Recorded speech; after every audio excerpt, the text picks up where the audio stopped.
Hi friends, welcome back to my YouTube channel. ನಾನು ನೋಡ್ರಿ ಇವತ್ತು ಏನು ಮಾಡ್ತಾ ಇದ್ದೀನಿ ಅಂತಂದರೆ ರುಚಿಯಾದ ರವೆ ಉಂಡೆನ ಹೇಗೆ ಮಾಡೋದು ಅಂತ ಹೇಳ್ಕೊಡ್ತಾ ಇದ್ದೀನಿ. ಬನ್ನಿ ಮೊದಲಿಗೆ ನೋಡ್ರಿ ರವೆ ಉಂಡೆನ ಹೇಗೆ ಮಾಡೋದು ಅಂತ ಹೇಳ್ತಾ ಇದ್ದೀನಿ. ಅದಕ್ಕೆ ಬೇಕಾಗಿರುವ ಸಾಮಗ್ರಿಗಳು, ಯಾವುದೇ ರೀತಿ ಪಾಕವನ್ನು ಹಾಕೊಳ್ಳದೆ ಈಸಿಯಾಗಿ ರವೆ ಉಂಡೆನ ಹೇಗೆ ಮಾಡೋದು ಅಂತ ಹೇಳ್ಕೊಡ್ತಾ ಇದ್ದೀನಿ ನೋಡಿ. ಮೊದಲಿಗೆ ನೋಡ್ರಿ ಅದಕ್ಕೆ ಸಕ್ಕರೆ ಮತ್ತು ಇದನ್ನು ಚಿರೋಟಿ ರವೆ ಅಂತೀವಿ ನೋಡ್ರಿ. ಚಿರೋಟಿ ರವೆ ಅಥವಾ ಸಣ್ಣ ರವೆ ಕೂಡ ಅಂತಾರೆ. ಅದಾದಮೇಲೆ ನೋಡಿ ಹಾಲು ಮತ್ತು ತುಪ್ಪ, ಗೋಡಂಬಿ ಮತ್ತು ಮೊನೊಕೊ. ಅದಾದಮೇಲೆ ನೋಡಿ ನಾನಿಲ್ಲಿ ಒಂದು ಗ್ಲಾಸಲ್ಲಿ ಸರಿಯಾಗಿ ಅಳತೆ ಮಾಡಿಕೊಂಡು ಒಂದು ಗ್ಲಾಸು ಸಕ್ಕರೆಯನ್ನು ತೊಗೊಂಡಿದ್ದೀನಿ ನೋಡಿ.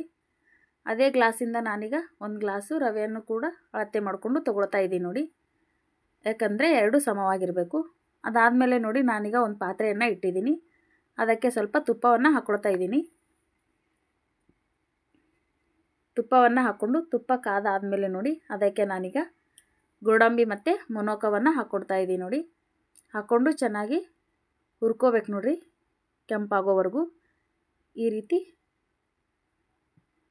ಚೆನ್ನಾಗಿ ಹುರ್ಕೊಳ್ಬೇಕು ರೀ. ನೋಡಿರಿ ಇವು ಈಗ ಚೆನ್ನಾಗಿ ಹುರಿದಿದ್ದಾವೆ.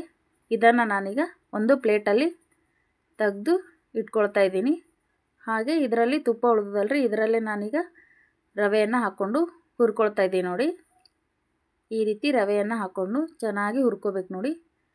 ಗ್ಯಾಸು ಸಣ್ಣ ಉರಿಯಲ್ಲಿ ಇಟ್ಕೊಂಡು ರವೆ ಘಮಘಮವಾಗಿ ವಾಸನೆ ಬರೋವರೆಗೂ ಹುರ್ಕೋಬೇಕು ನೋಡಿರಿ. ನೋಡಿ 5 ನಿಮಿಷ ಹುರಿದಾದ್ಮೇಲೆ ಇದಕ್ಕೆ ನಾನೀಗ ತುಪ್ಪವನ್ನು ಹಾಕ್ಕೊಳ್ತಾ ಇದ್ದೀನಿ. ತುಪ್ಪವನ್ನು ಹಾಕ್ಕೊಂಡು ಚೆನ್ನಾಗಿ ಹುರ್ಕೋಬೇಕು ನೋಡಿ. 5 ಅಥವಾ 10 ನಿಮಿಷ ಚೆನ್ನಾಗಿ ಹುರ್ಕೋರಿ. ಅದಾದಮೇಲೆ ನೋಡಿ ಈಗ ರವೆ ಹುರಿದದವ್ರಿ. ಇದನ್ನು ನಾನೀಗ ಒಂದು ದೊಡ್ಡ ಪಾತ್ರೆಯನ್ನು ತೊಗೊಂಡಿದ್ದೀನಿ ರವೆಯನ್ನು ಹಾಕೋಕ್ಕೆ.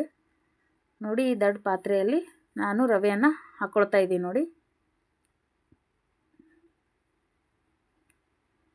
ರವೆಯನ್ನು ಹಾಕ್ಕೊಂಡಾದ್ಮೇಲೆ ಅದಕ್ಕೆ ನಾನೀಗ ಸಕ್ಕರೆಯನ್ನು ಹಾಕ್ಕೊಳ್ತಾ ಇದ್ದೀನಿ ನೋಡಿ. ರವೆ ಬಿಸಿ ಇರೋವಾಗಲೇ ಸಕ್ಕರೆಯನ್ನು ಹಾಕ್ಕೋಬೇಕು ನೋಡಿ.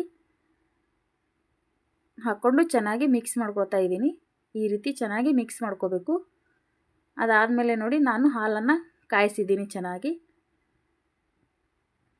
ಹಾಲನ್ನು ಹಾಕ್ಕೊಳ್ತಾ ಇದ್ದೀನಿ. ಅದಾದಮೇಲೆ ನೋಡಿ ಮೊನೊಕೊ ಮತ್ತು ಗೋಡಂಬಿಯನ್ನು ಹಾಕ್ಕೊಳ್ತಾ ಇದ್ದೀನಿ. ಹಾಕ್ಕೊಂಡು ಚೆನ್ನಾಗಿ ಮಿಕ್ಸ್ ಮಾಡ್ಕೋಬೇಕು ನೋಡಿ. ಈಗ ಒಂದು 5 ನಿಮಿಷ ಹೀಗೆ ಮಿಕ್ಸ್ ಮಾಡ್ಕೋಬೇಕು ನೋಡಿರಿ. ಈ ರೀತಿ ಮಿಕ್ಸ್ ಮಾಡ್ಕೊಳ್ಳೋದ್ರಿಂದ ಸಕ್ಕರೆ ಜಲ್ದಿ ಕರಗ್ತದೆ ನೋಡಿರಿ.